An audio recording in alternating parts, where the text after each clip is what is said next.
कहाँ पे आपका ऑफ हुआ था नेट? कहाँ तक हो गया था अपना हर्षित?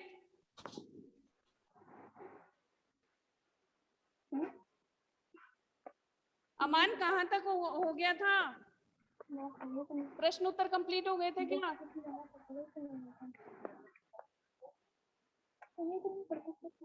वापस भेजूंगे इनको लिंक वापस भेजूंगे हर्षित को। हट गया बस ये 2 मिनट। अब है हमारा बोध व्याकरण बोध, जिसमें है पहला प्रश्न विलोम शब्द। आवाज आ रही है मेरी? आवाज आ रही है क्या बच्चों? Yes ma'am. गुड। विलोम शब्द, तो विलोम शब्द हम देखेंगे। पहले विलोम शब्द मतलब जिसका उल्टा अर्थ हो, वो हमारे विलोम शब्द होते हैं। इसमें है गगन। गगन का क्या होगा? पाताल। गगन मतलब आकाश।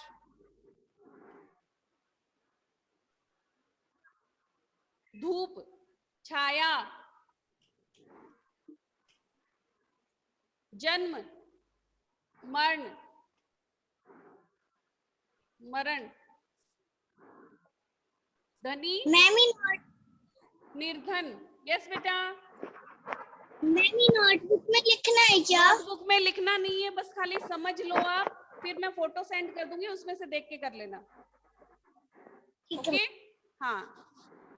फिर है मीठा। मीठा का उल्टा क्या होगा? कड़वा।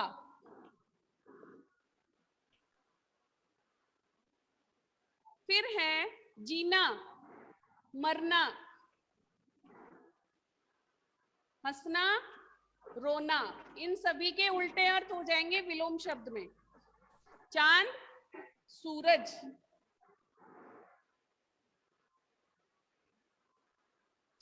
मधुर, कटु। कटु या कर्कश।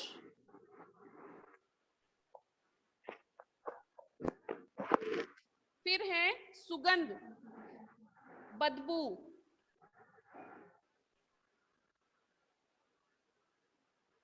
दुर्गंध।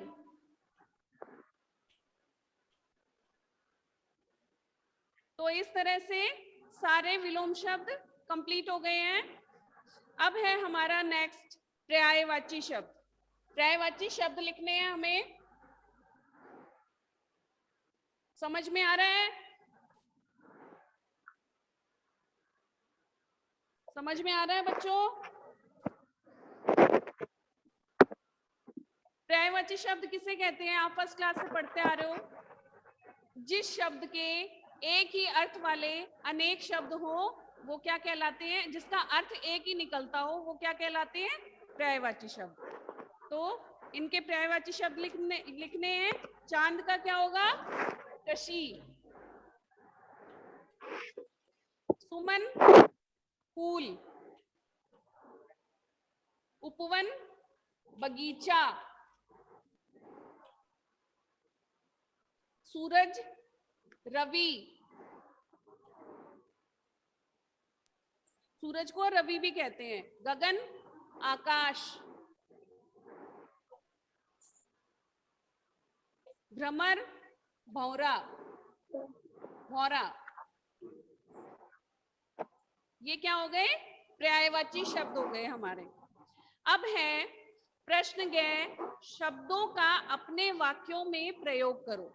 तो ये शब्द दिए हुए हैं, इनको अपने वाक्य में इसको प्रयोग करके इनके वाक्य बनाने हैं आपको। तो पहला है शोभा। तो इसका क्या बनाओगे आप?